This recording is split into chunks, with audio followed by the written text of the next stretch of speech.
সাধারণ গণিতের অনুশীলনী 4.1 ধারাবাহিক সর্বশেষ ক্লাসে সবাইকে স্বাগতম। তো আজকে যে সমস্ত অঙ্কগুলো করব, কয়েকটি অঙ্ক অতি সংক্ষিপ্ত, যদিও সংক্ষিপ্ত অঙ্ক, তথাপিও এই সমস্ত অঙ্ক এমসিকিউ এর জন্য খুব গুরুত্বপূর্ণ। তো এই সমস্ত অঙ্ক সৃজনশীলের অংশ হিসেবে না থাকলেও এমসিকিউ এর জন্য খুবই গুরুত্বপূর্ণ অঙ্ক। তো অঙ্কগুলো আমরা ধারাবাহিকভাবে দেখে নিব। আশা করি সবাই মনোযোগের সাথে এবং সুন্দরভাবে বোঝার চেষ্টা করবে। তোমরা আজকে 16 নম্বর অঙ্ক সমাধান। তো 16 নম্বর অঙ্কের ডাকটি হলো, যদি a two the power x সমান b, b two the power y সমান c এবং c two the power z সমান a হয়, তবে দেখাও যে x y z সমান a। তাহলে আমরা এই অঙ্কটি দেওয়া আছে থেকে অঙ্কটি শুরু করব। দেওয়া আছে a two the power x সমান b, b two the power y সমান c এবং c two the power z সমান a। তাহলে আমরা a two the power x থেকে অঙ্ক শুরু করতে পারবো, b two the power y এখান থেকে শুরু করতে পারবো, c two the power z এখান থেকে শুরু করতে পারবো। তো আমরা প্রাথমিক অবস্থায় a two the power x থেকে অঙ্কটা দেখি। তাহলে a two the power x সমান b। তাহলে আমরা জানি এর মান হলো c two the power z, এখানে দেওয়া আছে। তাহলে এর পরিবর্তে আমরা c two the power z বসাতে পারি। তাহলে c two the power z, তাহলে এখানে x পাওয়ার দিয়ে দিলাম সমান সমান b। আমরা জানি পাওয়ারের উপরে পাওয়ার তাহলে গুণ হয়, তাহলে c a z এবং x গুণ আকারে আছে থাক। তাহলে এখানে আবার পরবর্তীতে c এর মান বসানো যায়। c সমান আমরা জানি হলো b two the power y। মানে ধারাবাহিকভাবে আমরা পর্যায়ক্রমে মান বসাই দিব, ততক্ষণ পর্যন্ত বসাবো যতক্ষণ পর্যন্ত এখানে যে চলকটি থাকবে বা সংখ্যাটি থাকবে এটা না আসে, ওই পর্যন্ত আমরা মান বসাতে থাকবো। তাহলে সি এর মান আমরা জানি B to the power Y, তাহলে B to the power Y Z X, power গুলো গুণ আকারে এর পাশে বি থাকলো। আমরা এখন পাওয়ার গুলো ধারাবাহিকভাবে সাজিয়ে লিখবো। তাহলে এক্স ওয়াই জেড সমান বি। তাহলে সুতরাং বৃত্তি বৃত্তি চলে যায়, এখানে পাওয়ার মনে মনে 1, তাহলে এক্স ওয়াই জেড সমান 1, এটাই দেখানো হলো। 17 নম্বর অঙ্কটি ডাক হলো 4 টু দি পাওয়ার x সমান 8। তাহলে এটা সমাধান করতে বলছে, x এর মান বের করতে হবে। তাহলে আমরা দেওয়া আছে থেকে অঙ্ক শুরু করতে পারি আমরা।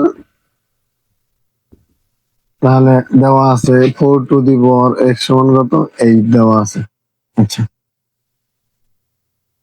আমরা যদি x এর মান বের করতে চাই তাহলে আমাদের বৃত্তিকে উঠাই দিতে হবে। তাহলে যেহেতু এই পাশে বৃত্তি হলো 4 আর এই পাশে 8, তাহলে আমরা 8 কে যদি বৃত্তি আকারে সাজাই, মানে পাওয়ার আকারে সাজাই এইভাবে এরকম আকারে, তাহলে 8 কিন্তু এরকম আকারে সাজানো যায় না। মানে 4 এর উপরে যদি আমরা 2 পাওয়ার দিই তাহলে 16 হয়ে যায়। তাহলে তো 16 এখানে নেই, আছে 8। অথবা 4 এর উপরে 1 বার দিলে তো 4 হয়। তাহলে নিঃসন্দেহে এটাকে মানে বর্গ আকারে, মানে 4 বৃত্তি 4 রাইখা যে কোনো পাওয়ার আকারে সাজানো সম্ভব না। তাহলে কি করা লাগবো, এই পাশেটা আমরা ভাঙাইতে পারি। যেমন 8 কে 2 পাওয়ার আকারে ভাঙান যায়, যেমন 2 এর 3 পাওয়ার মারলে কত হয়, 8 হয়। অনুরূপ ভাবে 4 কেও ভাঙানো যায় 2 পাওয়ার আকারে, তাহলে 2 এর 2 পাওয়ার মারলে কত হয়, 4 হয়। তাহলে বৃত্তি এখানেও 2 হবে, এখানেও 2 হবে। তাহলে অঙ্ক কি শেষ। তাহলে 2 টু দি পাওয়ার 2, তার মধ্যে 2 গুণে 4, 4 এসে গেছে। তাহলে এক্স এখানে গুণ আকারে থাকবো, পাওয়ারটা সমান সমান 2 এর 3 পাওয়ার মারলে কত হয়, 8 হয়। তাহলে বৃত্তি বৃত্তি কাটা, তাহলে 2x সমান কত, 3। সুতরাং x সমান 3 থাকবে, 2 গুণ অবস্থায় আছে, লেবার আসলে ভাগ, এটাই উত্তর।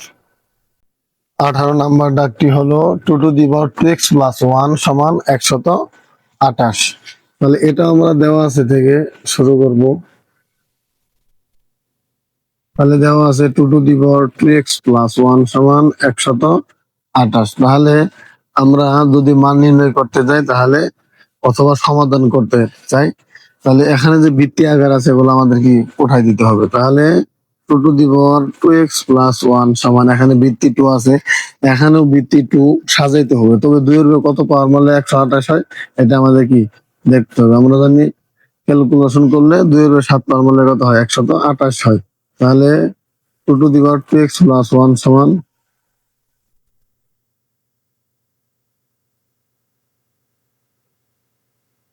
ভিত্তি ভিত্তি এখন চলে যাবে, তাহলে 2x প্লাস 1 সমান 7 থাকলো। তাহলে 2x সমান এই প্লাস 1 ও বেশি চলে গেলে তাহলে -1 হয়ে যাবে। তাহলে 2x সমান 7 থেকে 1 গেলে 6। তাহলে x সমান x এর সাথে 2 গুণ অবস্থায় ছিল, এবার দিলে ভাগ হয়ে যাবে। সুতরাং x সমান 3 দ্বিগুণে 6, তার মানে x এর মান 3। তো 19 নম্বর দাগটি হলো √3 two the power x plus 1 সমান 3√3 two the power 2x minus 1। তাহলে এটা আমরা দেওয়া আছে থেকে অঙ্কটি শুরু করব। দেওয়া আছে √3 two the power x plus 1 সমান 3√3 two the power 2x minus 1। আচ্ছা, তাহলে আমরা এই ফর্মুলা এভাবে থাকলে তাহলে এটারে আমরা জানি রুট মানে হাফ পাওয়ার, তাহলে হাফ আকার যদি সাজাই পাওয়ার আকারে তাহলে 3 two the power have to the power x plus 1 সমান, এটার একটা সূত্র ফর্মুলায় পড়ছে, সেটা হলো √n a সমান সূত্র হলো a two the power 1/n আকারে সাজানো যায়। তাহলে এখানে 3, এখানে যেহেতু 3 আছে 1/3 আকার হবে, এবং কি পাওয়ারটা হবে 2x মাইনাস 1। তো এখন ভিত্তি ভিত্তি আমাদের কি এক হয়ে গেছে, উঠাই দেওয়া যাইতে পারে তাহলে, এবং x প্লাস 1 টা 1 এর সাথে গুণ অবস্থায় আছে, তাহলে x প্লাস 1/2 সমান, এখানেও যদি আমরা ভিত্তি উঠাই দিই তাহলে 2x মাইনাস 1 টা 1 এর সাথে গুণ অবস্থায় আছে, তাহলে 2x মাইনাস 1/3। এখন যদি আমরা আর গুণন করি তাহলে দাঁড়ায় 2 দ্বিগুণে 4 মানে 4x, 2 একে 2 মাইনাস 2 সমান 3x প্লাস 3 আর 1 গুণ দিলে 3 হবে। তাহলে যেগুলো চলক গুলো এক পাশে নিব, শুধু মান বা সংখ্যা এক পাশে নিব, তাহলে 4x 3x কে পাশে নিলে মাইনাস হবে, -3x সমান 3, -2 টা পাশে নিয়ে গেলে +2 হবে। সুতরাং 4x থেকে 3x গেলে একটি x হবে, 3 আর 2 যোগ করলে 5 হয়, এটাই উত্তর। সমাধান করতে হবে, তবে ডাকটি হলো 2 two the power x plus 2 two the power 1 minus x সমান 3। তাহলে এটা আমরা দেওয়া আছে থেকে অঙ্ক সমাধান শুরু করতে পারি।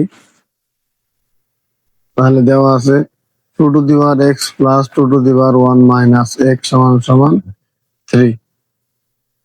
তাহলে এটা আমরা 2 টু দি পাওয়ার x যোগ 2 two the power 1 minus x, তাহলে এটা আমরা পাওয়ারটা যার যার উপরে দিয়ে দিব, 2 two the power 1 into 2 two the power minus x সমান কত 3। তাহলে 2 two the power x plus 2 এর ব্যাক করলে 2 হয়, into 2 two the power minus x, এটা একটা সূত্রের মতো পড়ছে, সেটা হলো two the power minus n সমান সূত্র জানি আমরা 1/2 টু দি পাওয়ার n, তাহলে হবে 1/2 টু দি পাওয়ার x সমান কত 3। এখন আমরা এই অঙ্কটাকে ধরে নিয়ে করতে পারি। মনে করি 2 টু দি পাওয়ার x সমান a ধরে নিলাম, তাহলে a প্লাস 2 টা উপরে সাথে গুণ অবস্থা আছে, 2 টু দি পাওয়ার x কে আমরা a ধরছি, তাহলে a প্লাস 2/a সামনের পাশে কত 3। তাহলে থার্ড ব্র্যাকেট দিয়ে আমরা লিখে নিব 2 টু দি পাওয়ার x সমান a ধরে। অঙ্কটি ধরে যদি করি তাহলে অঙ্কটিকে সমাধান করতে সহজ হবে।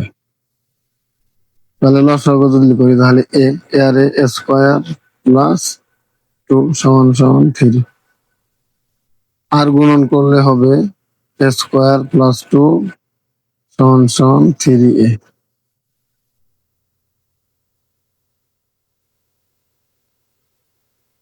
তাহলে স্কয়ার এই 3 এ যদি আমরা পক্ষান্তরকে বাম পাশে নিয়ে যাই তাহলে -3 হবে, এই +2 এই +2 ডান পক্ষ শূন্য করলাম।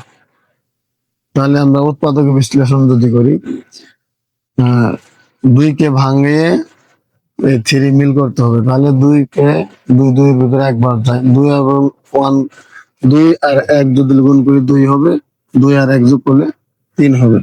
তার মানে a square minus 2a minus a plus 2 সমান 0। এই দুটোর ভিতরে কি কমন? a কমন, তার মানে a মাইনাস 2। এটার ভিতরে কিচ্ছু কমন দেয় না, তাহলে -1 কমন, তার মানে a মাইনাস 2 থাকে সমান 0। তাহলে উভয়ের ভিতরে a মাইনাস 2 কমন নেওয়ার পর a মাইনাস 1 থাকে সমান 0। তাহলে হয় a মাইনাস 2 সমান 0, তাহলে এ সমান 2। আমরা তো মূলত এ চলক ধারা অঙ্ক করতেছি না, চলকটি হলো এ সমান ধরে নিয়েছি 2 টু দি পাওয়ার এক্স, তাহলে মান বসাই দিই 2 টু দি পাওয়ার এক্স সমান সমান 2। তাহলে বৃত্তি বৃত্তি মিলে গেছে, উঠাই দিলাম। সুতরাং এক্স সমান কত 1, কেন হলো আমরা জানি 2 এর সমান মানে 1 পাওয়ার আছে। অথবা এ মাইনাস 1 সমান 0, তাহলে এ সমান 1, এর মানটি হলো 2 টু দি পাওয়ার এক্স সমান, তাহলে যেহেতু বৃত্তি 2 আছে, বৃত্তিকে উঠাই দিতে গেলে এই পাশে বৃত্তি কত 2 বানাতে হবে, তাহলে 2 টু দি পাওয়ার 0 যদি দেওয়া হয় তাহলে বৃত্তি বৃত্তি মিলে গেল, তাহলে সুতরাং এক্স সমান 0। তাহলে নির্ণয় সমাধান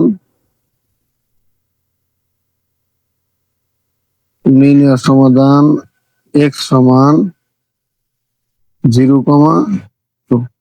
প্রত্যেকটি অঙ্কের শেষে সমাধান লিখতে হবে, নির্ণয় সমাধান এক্স সমান এত এত।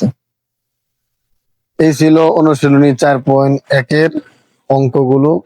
আমরা শুরু থেকে শেষ পর্যন্ত যে সমস্ত অঙ্ক ধারাবাহিকভাবে সমাধান করলাম, আশা করি সব অঙ্কগুলো বুঝতে পারছো। যদি কোনো অঙ্ক কোনো টার্মে বোঝার অসুবিধা থাকে বা কোনো কিছু কমতি থাকে, তা কমেন্টে জানাতে পারো, আমরা পরবর্তী কোনো ক্লাসে এটা নিয়ে আলোচনা করব। সর্বোপরি যে কোনো অধ্যায়ের অঙ্ক করতে হলে প্রথমত অনুশীলনের কোনো বিকল্প নেই এবং অবশ্যই অবশ্যই সূত্রগুলোকে আয়ত্ত করতে হবে। আর সূত্রগুলো আয়ত্ত করার একটাই প্রসেস, সেটা হলো মাঝে মধ্যে এই অধ্যায়গুলো প্র্যাকটিস করতে হবে। যদিও অন্যান্য অধ্যায়গুলো মানে ধরতে গেলে পিছনের অধ্যায়গুলো একেবারে ফেলে রাখি, তো একেবারে ফেলে না রেখে অধ্যায়গুলো পরবর্তীতে কিছু কি করা, রিভাইজ দেওয়া, তাহলে আশা করি অঙ্কগুলো আয়ত্তে থাকবে এবং পরবর্তীতে সৃজনশীল করার ক্ষেত্রে সহায়ক ভূমিকা পালন করবে। ধন্যবাদ সকলকে।